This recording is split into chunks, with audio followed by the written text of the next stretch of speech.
I'm Dr. Emily Morse. My podcast is Sex with Emily, and I'm rewinding back to my very first words with Acast. This is Sex with Emily, and I don't know what we're this is Sex with Emily, and we're talking about sex, relationships, and I could not recite the very first words I ever spoke. Look into his eyes. They're the eyes of a man obsessed by sex. Eyes that mock our sacred institutions. Bedroom eyes, they call them in a bygone day. Hello, this is Sex with Emily, and I'm Emily, and this is our very first show, which is very exciting because we're all kind of all in this together trying to figure it out. So just email us or call us or just listen.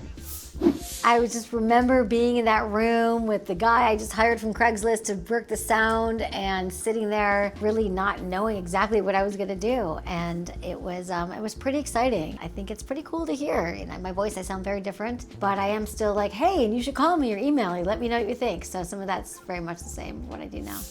I like it now. Now I've become friends with my voice, but it did take me a while. And also I don't listen a ton anymore because I feel like I was there. I know what I said. So I have a great team that will let me know if I don't know. I don't spend a lot of time listening to it, but I think it took a while. For sure, I would have finished my sentence. What I said was, we're all in this together, but I know what I was thinking because I remember thinking when I was talking about it early on, I was like, we are all trying to figure out sex together. Nobody has the answers. Nobody's talking about it. And this podcast is going to be a place where we're all going to share our real, authentic stories about sex. And I am where everyone else was. I was not the doctor of human sexuality then. I was not an expert at all. I was just so desperate for answers. And I found out soon after that first episode that lots of people were in the same boat. My intentions for starting a podcast was really to liberate the conversation around sex, to get people to provide a safe space for people to learn about sex. And that's the amazing thing about audio is that there's such anonymity that you can call in, you can ask the questions, you can talk about it, and you just really feel like you're just in the room with one other person. And so my purpose was to normalize sex talks. So it originated from a fascination I always had around sex and relationships and realizing that I didn't have a lot of sex information. In fact, my sex life was pretty underwhelming. I was doing a cable access show in San Francisco. Anyone could get a cable access show if you spent 2 hours doing a training. And so I started taking a camera and traveling around San Francisco, interviewing people on the streets about their sex life and their relationship. And it was a lot of work because it was like cameras and hair and makeup and getting people to talk on camera. So when I heard about podcasting and that it could just be audio only, I just knew, I'm like, oh, that's where these conversations have to have because it's so awkward already and it's uncomfortable and people aren't being as real and open because there's a camera, but there's something about the audio format that really lends to authentic sex conversations. And I had a hunch that this was going to be it. I remember being terrified uploading that MP3. I remember sitting in my room going like, I can't believe I'm doing this. Like, what am I doing? You know? So at first I was really terrified. Pretty soon after, we had a lot of interest and a lot of people emailing and asking me for advice or telling me how the show really helped them. So pretty early on, I had some great feedback. I found a guy on Craigslist named Eddie, and he would come bring his soundboard. It was $20 for an hour, or maybe it was for the whole night, and he brought his soundboard, and he bought his soundproofing equipment, and he came to my house. It was my apartment in San Francisco, and it was just, I had this little apartment, and we were just sitting around the table, and I invited like a diverse group of friends over, and I said, I'm just gonna interview you guys about your sex life and your relationships. And so it was an all-night thing. I had wine, I had food, and it was pretty exciting, because I remember sitting there for the very first interview. I felt this is going to be my calling. This is what I've been searching for my whole life. Like, I've always been trying to figure out what my work path was gonna be. It was very important to me to find a job and a career that I loved, and that would also had an impact on the world. And I hadn't quite found what that was yet. I'd worked in politics and I did some other things, but this podcast that night, I thought, yeah, I found it. It's my calling. It didn't matter. Like that first show, I was there for 6 hours. I was being not hungry, not thirsty, not tired, just like energized by the conversations, thinking like this is it. And I don't think I spent a lot of time worrying that it wasn't going to make it or what people were going to think, because it was flow. It felt so right that I was not concerned with what could happen. I just knew I was onto something. Hi, Marilyn. Hi, it's good to see you. It's weird not to have my legs up in the air and being naked, but that's cool. Yeah, well, I usually recognize people by their pants down, not their faces. Wait, okay. Before we go any further, because we will, by definition, like technical terms, what's a Brazilian bikini wax?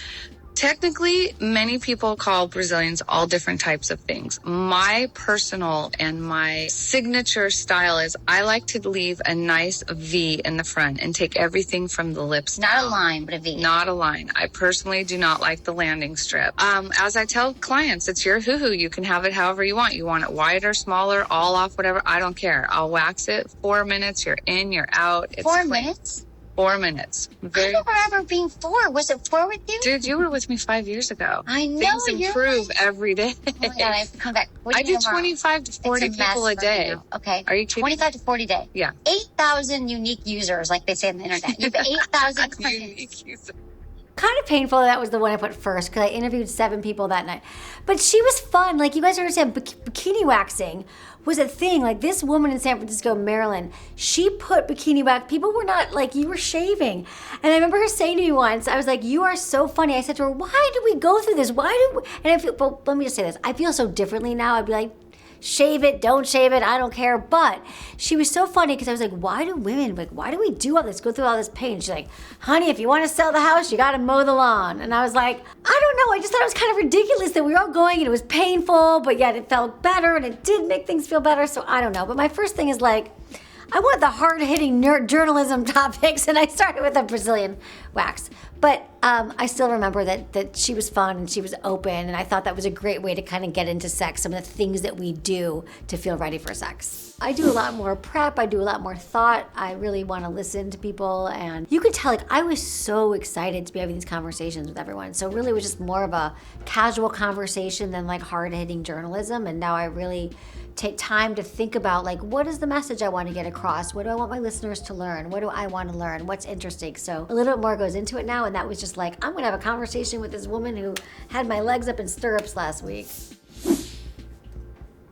How do you get a name like Captain Erotica? Well, in my case, you choose it for yourself. How did I took the name Captain Erotica as part of my Burning Man experience. Burning Man is an arts festival most people have probably heard about, but one of the nice things about it is you can be whoever you want. You can pick a name. It's called having a playa name or a Burning Man name. And in my case, I picked Captain Erotica because it really represented what I'm about in the world, which is helping people to be more free with their sexual energy and make their fantasies come real. How did you learn all this? Well, I was really lucky. I mean, I grew up in New York, and I grew up with a family that was pretty open-minded and liberal, not in a freaky kind of way, but just like cool stuff. And like, did your mom say, honey, when you have sex? Yeah, my dad was the person who talked to me about it, and he was pretty straight up. I got to say, what's When sex did you lose about your talks. virginity? How old were you? Well, it's funny. I first had oral sex when I was in 7th grade with Kim Brill, the 9th grader in our neighborhood who was the super went down hottie. on you, or you No, went down I on went her? down on her, yeah, for the first time in 7th grade. 7th grade? Yeah, I've been practicing ever Oh my since. God! See, most men can't even do it until right till like 27, right? telling you, Elizabeth, would well, you it's say great. Elizabeth? Like, Yeah. in college, I'm like, oh God, I know this is right, but don't do it. Just come on, let's have sex. Anyway, that's oh my Yeah. God, you are Captain Erotica. My last. I thought that San Francisco was a great place to have a sex podcast because there's people like Captain Erotica who are talking about things that I didn't know people who were polyamorous or open, and his whole thing was like, I fly into relationships. Like, he was like, I'm Captain Erotica because I fly into relationships and I teach men how to have sex with their wives. And I was like, you do? Like, it was so, or he was polyamorous and he was so open and free and sexual, and he took me to my first sex party. And I thought that was so exciting and out there, and and it actually still is, to be honest, even though there's like 3 books that came out this year about open relationships and polyamory 17 years later. He was just so free and cool and didn't care about what anyone else thought, and I just found him fascinating. So I'm glad I picked him for the show. For a long time, it was just people I met at parties that I thought were interesting. Someone introduced me, like, you gotta meet this friend, and I was out all the time, just so into my show and growing it and meeting everybody. And I was the guinea pig early on. I was not the expert at all. I was like, sex party, threesome, I'm in. Like, let me try things and then talk to you guys about it. So I would pick my guests just what interested me, honestly, at the time. I think so many women my age, they really know what they want. They want to get married. They want to have kids. And that freaks guys out. And so if you don't have that pressure, then you just can kind of go out there and meet guys and have fun. It's so true. It's like, I feel like this primal urge that women have to have children make men think like women over 35, like they're going to be desperate. And I almost feel like there's something to learn, because you always knew you didn't want to have kids. And I'm not sure that I do, but even it's true though. Women, if they just kind of take away that they might be luckier, but women do have this sort of like, I have to reproduce. Not that there aren't women who haven't, but that I've known and met that are like, I've always known I don't want children. Has that been a hard decision, or how did you know? I mean, it's definitely ended a couple of major relationships for me, because it's most guys, you start out saying that and they're like, oh, that's cool, that's fine, whatever, I'm in love with you all, it doesn't really mean anything to me. And then about a year into it, they start looking at you and they're like, I want a little Dorca. Don't you want to have a little Dorca? And I'm like, no, no, I don't.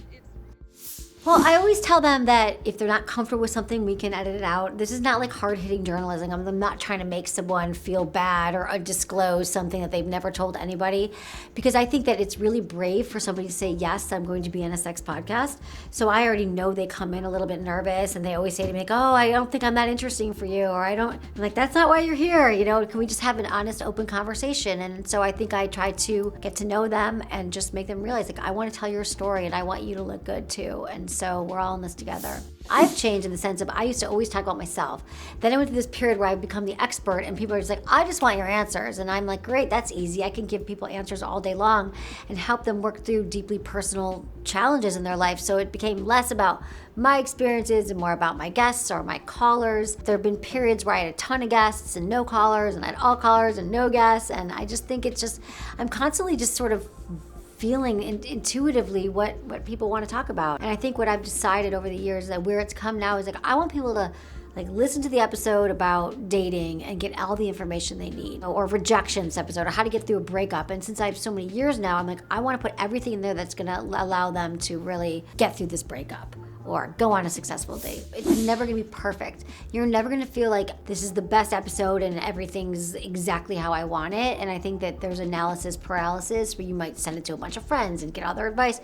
But I think if it's something that you're interested in, you will find your audience. Those are my first words with Acast, and thank you all for going along this journey with me. And I hope it inspired you to start your own podcast and get it out there. People wanna hear what you have to say, I promise.